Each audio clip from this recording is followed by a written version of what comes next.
अब मैग्नीज के बाद हम बात करते हैं क्रोमाइट अयस्क पर। क्रोमियम का हम देखेंगे कि जो एकमात्र अयस्क है वो क्रोमाइट है, और जैसे मैग्नीज का प्रयोग किया जाता है लौह इस्पात उद्योग में, ठीक उसी प्रकार क्रोमियम का भी जो प्रयोग है वो लौह इस्पात उद्योग में ही किया जाता है। और हम देखेंगे कि जब लौह अयस्क के साथ इसका मिश्रण किया जाता है तो इसके मिश्रण से एक उच्च ताप सहने वाला इस्पात जो है वो तैयार होता है। इसके अलावा हम देखेंगे इस्पात में जब क्रोमियम की थोड़ी मात्रा मिलाई जाती है, लगभग 3% की, तो रेती मतलब आरी, जो लकड़ी काटने के लिए प्रयोग किया जाता है, जो औजार, ऐसे ही कुल्हाड़ी या हथौड़ा आदि बनाने के लिए इस्पात का निर्माण किया जाता है। और इससे हम थोड़ी अधिक मात्रा में जब क्रोमाइट को मिलाते हैं इस्पात में, लगभग 12 से 15% तक, तो 12 से 15% मिलाने पर इसमें उच्च ताप सहने वाला सहघर्षण और संक्षारण वाला सह इस्पात जो है वो बनता है, जिसका उपयोग हम रसोई घर के जो बर्तन हैं, चाहे हम बात कर ले चाकू की, जो आप फॉक यूज़ करते हैं वो, मशीन, और इसके साथ ही बेरिंग आदि बनाने में इसका प्रयोग किया जाता है। बच्चों, जब क्रोमियम के साथ टंगस्टन, कोबाल्ट और माल्बीडेनम को मिलाया जाता है, इस धातु को मिलाया जाता है, तो इससे बहुत ही मजबूत इस्पात जो है वो तैयार होता है, जिसे स्टेलाइट कहा जाता है। और इससे बहुत अधिक वेग वाली जो मशीन होती है उसके कलपुर्जे बनाए जाते हैं। और इसके साथ ही क्रोमाइट का जो उपयोग है वो उच्च ताप वाली भट्टियों में भी इसका प्रयोग किया जाता है। इसका जो उपयोग है वो रंग, चमड़ा और वस्त्र उद्योग में भी किया जाता है। यदि हम भारत में इसके भंडार देखें, भारत में क्रोमियम का कुल जो अनुमानित भंडार है वो 1 अप्रैल 2010 के अनुसार 20.3 करोड़ टन आका गया है। और ओडिशा जो है वो ओडिशा में जो है वो भारत का सर्वाधिक क्रोमियम का भंडार है। और स्पेशली जो हम बात करें सुकिंदा घाटी, कटक और जाजपुर जिले, यहाँ पर इसके सर्वाधिक भंडार देखने को मिलते हैं। आइए अब हम अगली धातु टंगस्टन की बात करते हैं। बच्चों, टंगस्टन का सबसे प्रयोग तो मैं आपको बता दूं, आप अपने घरों में बल्ब और ट्यूबलाइट को तो देखते ही होंगे, और आपको ये भी पता होगा कि वो जो बल्ब और ट्यूब है उसका फिलामेंट किससे बना हुआ होता है। इस बारे में तो आप सभी जानते होंगे, टंगस्टन का। तो हम बात करें कि आधुनिक जो धात्विक उद्योग है इसमें मिश्रित इस्पात बनाने में टंगस्टन का जो है वो विशेष महत्व है। और इसके उपयोग से हम देखें कि जो इस्पात बनाया जाता है उसमें बहुत ही अधिक मजबूती आती है, और कठोरता भी हम कह सकते हैं कि टंगस्टन के मिश्रण से इस्पात में बहुत अधिक मजबूती और कठोरता लाई जाती है। जो टंगस्टन मिश्रित स्टील होता है, मतलब इस्पात से जब स्टील का निर्माण किया जाता है तो वो उच्च श्रेणी का जो है काटने वाले उपकरण हम कह सकते हैं वो बनाए जाते हैं। और जो इतने मजबूत हम कहें कि जो पत्थर को छेदने वाली मशीन होती है, पत्थर में छेद करने वाली मशीनें या उपकरण, उसको भी बनाने में हम देखें कि लौह अयस्क में या इस्पात में टंगस्टन को मिश्रित करके ही उसका निर्माण किया जाता है। और इसके अलावा हम देखें जैसे विद्युत उपकरण, अभी हमने बात ही की कि आप अपने घर में बल्ब और ट्यूबलाइट देखते होंगे और उसमें उसका जो फिलामेंट है वो टंगस्टन का बना होता है। तो इसमें हम देखते हैं कि जो बल्ब ट्यूबलाइट के जो फिलामेंट हैं वो इसलिए उसके बनाए जाते हैं कि विद्युत को प्रकाश में बदलने की जो क्षमता होती है टंगस्टन की, उसमें टंगस्टन का और कोई दूसरा सब्स्टिट्यूट नहीं हो सकता। इतनी अधिक इसकी क्षमता होती है विद्युत को प्रकाश में बदलने की, और इसीलिए ही बल्ब और हम कह सकते हैं कि ट्यूबलाइट्स में जो उसके फिलामेंट हैं वो टंगस्टन के ही बनाए जाते हैं। भारत में टंगस्टन का जो उत्पादन है वो राजस्थान, पश्चिम बंगाल, महाराष्ट्र और कर्नाटक में पाया जाता है। बच्चों, टंगस्टन का उपयोग जो है वो विद्युत उपकरण में इसलिए किया जाता है, या अभी हमने जो बात की थी कि आपके घरों में जलने वाला बल्ब या ट्यूबलाइट जो है उसमें इसलिए उसके जो फिलामेंट है वो टंगस्टन के इसलिए बनाए जाते हैं क्योंकि टंगस्टन में जो विद्युत प्रवाह को सहने की क्षमता है और दूसरी चीज़ विद्युत को प्रकाश में बदलने की क्षमता, ये दोनों में ही टंगस्टन का कोई दूसरा सब्स्टिट्यूट जो है वो नहीं ढूंढा जा सकता या नहीं है। तो इसीलिए उसके जो फिलामेंट बनाए जाते हैं उसके लिए टंगस्टन का ही प्रयोग किया जाता है और उसके लिए उसका कोई दूसरा ऑप्शन नहीं है। अब हम बात करते हैं अगली धातु तांबे के विषय पर। तांबा आप देख पा रहे होंगे पिक्चर में।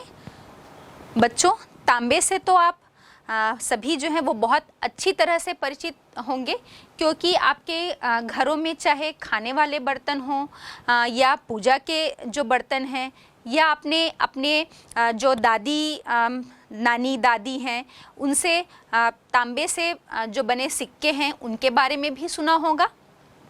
तो इस धातु से तो हम बहुत अच्छी तरह से परिचित हैं और हम ये भी जानते हैं कि जब हम तांबे में टीन को मिलाते हैं तो उससे कांस्य धातु कांसे का निर्माण होता है और जब हम तांबे के साथ जिंक का मिश्रण कर देते हैं तो उससे पीतल का या पीतल धातु का निर्माण किया जाता है। तो चाहे तांबा हो, तांबे के साथ टीन को मिलाकर बनने वाले जो धातु है, कांसे की हम बात करें कांसे की, या तांबे के साथ जिंक का मिश्रण करके जो हम धातु का निर्माण कर रहे हैं पीतल, इन सभी से आप बहुत अच्छी तरह से परिचित होंगे। और हमको ये भी पता है कि तांबे का जो उपयोग है वो अलग अलग उपकरण की हम बात करें, सिक्कों की बात करें, या भी हमने जो देखा कि बर्तन जो बनाए जाते हैं इन सभी में ही तांबे का प्रयोग किया जाता है। और तांबे का प्रयोग आज से नहीं, बहुत प्राचीन काल से तांबे का जो प्रयोग है वो होता आया है। और हम ये देखें कि तांबे में जो है अभी वर्तमान में तो उसका महत्व और ज़्यादा बढ़ गया है क्योंकि ये ताप और बिजली का सुचालक है। तो चाहे हमने बात की थी कि सिक्के की, बर्तन की या उपकरणों की, इसके साथ साथ अब इसका जो प्रयोग है वो विद्युत उपकरणों में भी बहुत अधिक मात्रा में किया जाता है। इसी कारण हम देखेंगे कि जो चूँकि ये ताप और बिजली का, विद्युत का सुचालक होता है और साथ ही इसमें जो रासायनिक क्षरण होता है, ये रासायनिक क्षरण को रोकने वाला भी एक धातु है, या हम कहें कि रासायनिक क्षरण का अवरोधक है। और इसी क्वालिटी के कारण हम देखेंगे कि तांबे का जो आधे से अधिक प्रयोग है वो विद्युत उद्योग में किया जाता है। तांबा मिश्रित जो धातुओं का प्रयोग है वो हम बात कर लें टेलीफोन, रेडियो, रेल उपकरण, हवाई जहाज़ या पानी में चलने वाले जहाज़, या घर में उपयोग होने वाले जो रेफ्रिजरेटर हैं, या घरेलू उपयोग की जो अन्य चीज़ें हैं, और इसके साथ ही साथ युद्ध में प्रयोग होने वाली जो सामग्री है, इन सभी में तांबे का प्रयोग या तांबे से मिश्रित धातु का प्रयोग जो है वो किया जाता है। देश के कई जो हिस्से हैं उसमें अभी भी तांबे की खोज की जा रही है। और यदि हम भारत में तांबे के कुल भंडार की बात करें तो तांबा का जो कुल अनुमानित भंडार है वो 1 अप्रैल 2010 के अनुसार 155 करोड़ टन आका गया है। फिर भी हम बात करें कि भारत में जो उपयोग है, घरेलू डिमांड जो है, जो भारत की घरेलू डिमांड है, उस मांग के अनुरूप यहाँ तांबे का उत्पादन जो है वो नहीं हो पाता है। और भारत में तांबे का उत्पादन हम देखेंगे कि मांग के अनुरूप कम होने के कारण, मांग की अधिकता होने के कारण इसका जो बहुत हिस्सा विदेशों से आयात करना पड़ता है, मंगाना पड़ता है। यदि हम पूरे भारत में देखें कि कहाँ कहाँ पर इसकी अधिक मात्रा या इसके अधिक भंडार देखने को मिलते हैं, तो इसका जो जमाव है वो आपके झारखंड, मध्य प्रदेश और राजस्थान राज्यों में प्रमुख रूप से देखने को मिलता है। और इसके साथ ही अन्य जो कई छोटे छोटे निक्षेप या जमाव भी हमको मिलते हैं, जो आपके गुजरात, कर्नाटक, आंध्र प्रदेश, ओडिशा, उत्तर प्रदेश, इसके साथ ही साथ सिक्किम, मेघालय, महाराष्ट्र, पश्चिम बंगाल और अन्य राज्यों में पाए जाते हैं। देश का जो लगभग 37% से भी अधिक भंडार जो है वो अकेले झारखंड राज्य में मिलता है। इसके साथ हम देखेंगे मध्य प्रदेश का जो बालाघाट जिला है वहाँ पर मलाज खंड में तांबे की खान जो है वो विश्व प्रसिद्ध है। तो ये हो गई तांबे की बात। यदि हम तांबे के प्रमुख जमाओं की बात करेंगे तो अभी हमने देखा मध्य प्रदेश का जो बालाघाट जिला है वहाँ मलाज खंड में, झारखंड का सिंहभूम और हमारे राजस्थान का जो खेतड़ी है वो तांबे के भंडार के लिए, तांबे के उत्पादन के लिए प्रसिद्ध है। अब हम बात करते हैं सीसे की। सीसे का जो उपयोग है, यदि हम वर्तमान समय की बात करें तो हम देखेंगे परिवहन है, संचार है और बिजली के उत्पादन में भी होता है। ये शीशे की जो क्वालिटी है वो होती है कि ये एक भारी धातु है और इसके साथ ही साथ नरम और लचीला भी होता है। इसका सबसे अधिक उपयोग जो है वो विद्युत उद्योग में किया जाता है। किस रूप में? तो एक स्टोरेज बैटरी के रूप में, और स्टोरेज बैटरी के साथ साथ तार को बनाने के लिए भी शीशे का प्रयोग किया जाता है। और दूसरा इसका प्रमुख उपभोक्ता हम कह सकते हैं रसायन उद्योग जो है, ये इसके दूसरे प्रमुख उपभोक्ता हैं, जहाँ पर इसमें ट्रेटाएथिल मिलाकर शीशा का जो प्रयोग है वो रंग, प्लास्टिक और कीटनाशक बनाने के लिए किया जाता है। यदि हम भारत की बात करें तो वर्ष 2010 के अनुसार, 1 अप्रैल 2010 के अनुसार भारत में शीशे का कुल अनुमानित भंडार जो है वो लगभग 1 करोड़ टन आका गया है। अब हम अगली धातु बॉक्साइट के बारे में बात करते हैं। बच्चों, बॉक्साइट जो है वो आपको पता होगा कि एल्यूमिनियम धातु का एक प्रमुख इसका अयस्क जो है वो बॉक्साइट है, और भारत में हमें बॉक्साइट के विशाल भंडार देखने को मिलते हैं। वर्ष 2010 के अनुसार इसका कुल अनुमानित भंडार जो है वो भारत में 348 करोड़ टन आका गया है। लेकिन जितना भी भंडार जो देश का कुल आका गया है उसमें हम देखेंगे कि सर्वाधिक भंडार जो है वो अकेले ओडिशा राज्य में देखने को मिलता है। मतलब देश के जितने भी जहाँ पर भी बॉक्साइट उपलब्ध हैं या जितने भी निक्षेप या जमाव मिलते हैं उसमें सर्वाधिक निक्षेप या भंडार जो है वो ओडिशा राज्य में सर्वाधिक है। इसके अलावा जो है ओडिशा के अलावा आंध्र प्रदेश में, गुजरात, छत्तीसगढ़ और महाराष्ट्र में भी जो हम देखेंगे कि बॉक्साइट के प्रमुख भंडार या प्रमुख जमाव जो हैं वो मिलते हैं। अब हम ओडिशा की बात करें तो हम देखेंगे कि ओडिशा के कालाहांडी, कोरापुट, संबलपुर, बलांगीर और क्योंझर जिला, यहाँ पर प्रमुख जमाव मिलते हैं। इसके बाद हम आंध्र प्रदेश में आ जाएं तो आंध्र प्रदेश का विशाखापट्टनम जिला। मध्य प्रदेश की हम बात करें तो मध्य प्रदेश में शहडोल, मंडला और बालाघाट जिले, यहाँ पर प्रमुख निक्षेप जो है वो बॉक्साइट के मिलते हैं। और यदि हम अपने छत्तीसगढ़ की बात करें तो छत्तीसगढ़ में हमें पता है कि छत्तीसगढ़ का सरगुजा, बलरामपुर, रामानुजगंज और कोरबा जिला जो है ये यहाँ पर हमें बॉक्साइट के प्रमुख भंडार या निक्षेप देखने को मिलते हैं।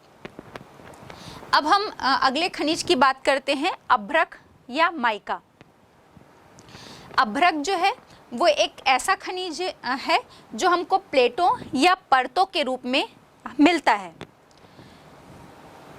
हम ये देखेंगे कि अभ्रक जो है इसे आसानी से परतों या चादरों के रूप में विभाजित किया जा सकता है। बच्चों, आपने अपने घरों में या सामान्य रूप में अभ्रक को तो देखा ही होगा, और अभ्रक को देखते हैं तो आप देखेंगे कि एक इतनी सी भी परत आपको या इतना छोटा टुकड़ा यदि आप अभ्रक का देख रहे हैं तो उस अभ्रक की हम कई परतें उसको निकाल सकते हैं। लड़कियां जो अपने त्योहारों में, 30 त्योहारों में या फेस्टिवल के अलावा भी ऐसे जब हम घरों में अपनी घर के आंगन में रंगोली डालते हैं तो उसमें अभ्रक का प्रयोग उस रंगोली में डालने के लिए हम प्रयोग करते हैं। तो अभ्रक से तो आप बहुत अच्छी तरह से परिचित हैं और ये आपको पता है कि ये परतों के रूप में देखने को मिलता है। यदि हम इसकी परतों की बात करें तो हम देखेंगे कि इसकी परतें इतनी महीन होती हैं, इतनी पतली परत होती है कि इसकी जो 1000 परत की मोटाई होती है अभ्रक की, वो कुछ सेंटीमीटर या कुछ मिलीमीटर में ही समा सकती है। यदि हम कुछ मिलीमीटर या 1 सेंटीमीटर की ऊंचाई लें तो इतनी ऊंचाई में अभ्रक की लगभग 1000 परतें जो हैं वो शामिल होती हैं। इतनी महीन होती हैं अभ्रक की परतें। अब इसके अलावा हम देखेंगे कि अभ्रक एक तो पारदर्शी तो आपने देखा ही होगा, और अब मैंने जैसे भी बात की कि रंगोली में डालने के लिए जो आप अभ्रक प्रयोग करते हैं तो उसमें भी आपने देखा होगा कि पारदर्शी ट्रांसपेरेंट होने के अलावा इसका रंग जो है वो काला, नीला, लाल, हरा, इस टाइप के रंगों में भी जो है वो अभ्रक देखने को मिलता है। इसके बाद हम देखते हैं कि इसका जो उपयोग है और प्रमुख उपयोग वो विद्युत और इलेक्ट्रॉनिक उद्योग में हम कह सकते हैं कि अभ्रक का उपयोग जो है वो एक अनिवार्य कारक के रूप में किया जाता है। अब हम निक्षेप की बात करते हैं। भारत में निक्षेप या जमाव, तो भारत में अभ्रक का जो निक्षेप है वो छोटा नागपुर पठार के जो पूरे उत्तरी पठारी किनारे हैं वहाँ पर प्रमुख रूप से देखने को मिलता है। और उसमें भी यदि हम बात करें बिहार की, तो बिहार का जो बिहार और झारखंड में हम देखेंगे कि कोडरमा, गया और हजारीबाग पेटी एक बेल्ट, ये एक पेटी के रूप में यहाँ पर अभ्रक के जमाव जो हैं वो मिल रहे हैं। इसके बाद ही राजस्थान का जो प्रमुख उत्पादक क्षेत्र है वो अजमेर के आसपास मिलता है। और आंध्र प्रदेश, तो आंध्र प्रदेश में नेल्लोर जिला जो है ये अभ्रक की प्रमुख पेटी है। तो हमने देखा अभ्रक या माइका। अब इसके बाद हम बात करते हैं चूना पत्थर या लाइमस्टोन पर। तो चूना पत्थर जो है वो कैल्शियम कार्बोनेट या मैग्नीशियम कार्बोनेट या हम कह सकते हैं कार्बोनेट से जो बनी चट्टानें होती हैं वहाँ पर ही लाइमस्टोन या चूना पत्थर की उपस्थिति मिलती है। ये चूना पत्थर जो है वो मैक्सिमम, यदि हम बात कर रहे हैं कि कैल्शियम कार्बोनेट या मैग्नीशियम कार्बोनेट, तो ये अधिकतर जो है वो अवसादी चट्टानों में ही इसकी उपस्थिति जो है वो देखने को मिलती है। अब ये कहाँ पर प्रयोग किया जाता है, तो हमने बात ही की थी कि लौह इस्पात उद्योग का भी एक प्रमुख कच्चा माल है, और साथ ही साथ हम देखेंगे सीमेंट उद्योग के लिए भी ये प्रमुख कच्चे माल के रूप में प्रयोग किया जाता है। लोहे को तो हमने देखा था कि गलाने के लिए भट्टियों में अनिवार्य रूप से चूने पत्थर का प्रयोग किया जाता है। अब जो चूना पत्थर है उसकी उपस्थिति जो भारत में मिलती है उसमें भी राज्यों का अंश या राज्यों की जो सहभागिता है वो कितनी है। तो ये हम देखें तो पहला हम देखते हैं राजस्थान में 20% जो है उत्पादन किया जाता है चूने पत्थर का। इसके बाद मध्य प्रदेश 13%, आंध्र प्रदेश भी लगभग 13% ही उत्पादित करता है। इसके बाद छत्तीसगढ़ 11%, कर्नाटक 9%, तेलंगाना 8% और गुजरात 7%, और इसके साथ तमिलनाडु जो है वो 6%, और बाकी शेष भाग में जो है वो अन्य राज्यों की सहभागिता होती है।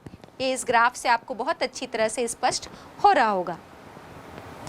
तो बच्चों, हमने बात की इतने जो खनिज संसाधन के विषय पर बात की, तो इसमें हमने देखा कुछ लौह खनिज थे, कुछ अलौह खनिज या धात्विक और अधात्विक खनिजों के विषय में बात की। अब हम बात करते हैं ऊर्जा खनिज। हमने देखा था कि खनिज का जो तीसरा प्रकार है वो ऊर्जा खनिज है। ऊर्जा जिससे हम मतलब ऐसे खनिज जिससे हम ऊर्जा प्राप्त करते हैं उसे हम ऊर्जा खनिज कहते हैं। और इसमें हमने देखा था कि कोयला, पेट्रोलियम, प्राकृतिक गैस, यूरेनियम, थोरियम, ये अलग अलग जो हैं ये आपके ऊर्जा खनिज के प्रकार हैं। तो ऊर्जा संसाधन की जब हम बात करते हैं तो हम देखेंगे कि ऊर्जा है ना, आपके शरीर को भी ऊर्जा की आवश्यकता होती है। और इसके अलावा जब आप घरों में खाना बनाते हैं, खाना बनाने के लिए उद्योग में हम बात करें तो उद्योग में मशीनों को चलाने के लिए हम या इसके साथ ही उद्योगों में मशीन को चलाने के लिए, प्रकाश के लिए, रोशनी के लिए और आपके घरों को भी रोशन करने के लिए या वहाँ भी प्रकाश और रोशनी के लिए हमें ऊर्जा की आवश्यकता होती ही है। ऊर्जा का जो हम देखें कि उत्पादन है वो ईंधन, खनिज जैसे प्रमुख रूप से जो हम बात करें कोयला है, पेट्रोलियम या प्राकृतिक गैस और इसके अलावा यूरेनियम और विद्युत से भी किया जाता है। मतलब जो भी हम ऊर्जा प्राप्त कर रहे हैं, जिसके माध्यम से हम कर रहे हैं, चाहे हम प्रकाश की बात करें या हम ईंधन के रूप में बात करें, इन सभी के लिए इसके अलग अलग जो है वो साधन हैं। तो इस आधार पर हम देखेंगे कि ऊर्जा संसाधन जो है इसके प्रमुख रूप से दो प्रकार होते हैं। पहला जो है वो परंपरागत ऊर्जा स्रोत और दूसरा है गैर परंपरागत ऊर्जा संसाधन या ऊर्जा के स्रोत। यदि हम परंपरागत साधन की बात करें तो उसमें हम देखेंगे कि लकड़ी से तो आप बहुत अच्छी तरह से परिचित होंगे। अभी हमने थोड़ी देर पहले ही बात की थी कि घरों में जो चूल्हा जलाया जाता है उसके लिए कोयला या हम जो बात करते हैं लकड़ी का जो प्रयोग किया जाता है। इसके साथ ही साथ उपले मतलब कंडे जो होते हैं उनका प्रयोग किया जाता है। तो ये सब जो है वो आपके परंपरागत साधन हैं, जो लकड़ी, उपले, कोयला, पेट्रोलियम या प्राकृतिक गैस, ये सभी ऊर्जा के परंपरागत मतलब प्रायः अधिकतर जो है हम इन्हीं संसाधनों का प्रयोग जो है वो ऊर्जा प्राप्त करने के लिए करते हैं। इसके बाद हम देखें गैर परंपरागत स्रोत। तो जो बहुत कम मात्रा में या बहुत इजीली हमें उपलब्ध नहीं होते हैं, उन्हें हम गैर परंपरागत ऊर्जा के साधन या ऊर्जा के स्रोत कहते हैं। अब इसमें कौन कौन से हैं? तो ऊर्जा के जो गैर परंपरागत स्रोत हैं, इसकी यदि हम बात करें तो इसमें सौर ऊर्जा, पवन ऊर्जा, ज्वारीय ऊर्जा, तापीय ऊर्जा, बायोगैस और परमाणु ऊर्जा, ये सभी जो हैं वो आपके गैर परंपरागत ऊर्जा स्रोत कहलाते हैं। अब हम परंपरागत ऊर्जा के साधन या ऊर्जा के स्रोत में बात करें तो सबसे पहला नाम आता है आपका कोयले का। कोयला जो है वो ऊर्जा का एक प्रमुख संसाधन है और यदि हम बात करें कि प्रारंभिक समय में कोयले का जो उपयोग है वो ईंधन के रूप में किया जाता था, लेकिन जैसे जैसे समय बीतता गया तो लगभग 18वीं सदी के आसपास हम देखें कि कोयला जो है वो औद्योगिकरण का एक प्रमुख आधार बन गया। मतलब इसका औद्योगिक जो उपयोग है, उद्योगों में ऊर्जा के लिए इसका प्रयोग जो है वो बढ़ गया। फिर चाहे हम बात करें कि लौह इसको गलाने के लिए या लौह इस्पात उद्योग में, इसके बाद हम देखेंगे फिर जैसे जैसे समय आगे बढ़ता गया तो हम देखें कि भाप से चलने वाले इंजन का आविष्कार हुआ। फिर उसके बाद उसमें रेलगाड़ी को खींचने के लिए कोयले का प्रयोग किया गया। फिर चाहे जहाज़ चलाने के लिए हो या कारखानों में जो चलने वाली मशीन है, जो उपकरण हैं, उनको चलाने के लिए भी कोयले का प्रयोग जो है वो लगातार बढ़ता गया। यदि हम भारत में देखें तो ये भारत में बहुत अधिक मात्रा में इसके भंडार जो हैं वो पाए जाते हैं और हम ये कह सकते हैं कि भारत में पाया जाने वाला सबसे अधिक मात्रा में पाया जाने वाला ये जीवाश्म ईंधन है। इसके बाद जो देश की पूरी ऊर्जा की आवश्यकता है उसका एक महत्वपूर्ण भाग जो है ये हम कोयले से ही प्राप्त करते हैं हमारे देश में।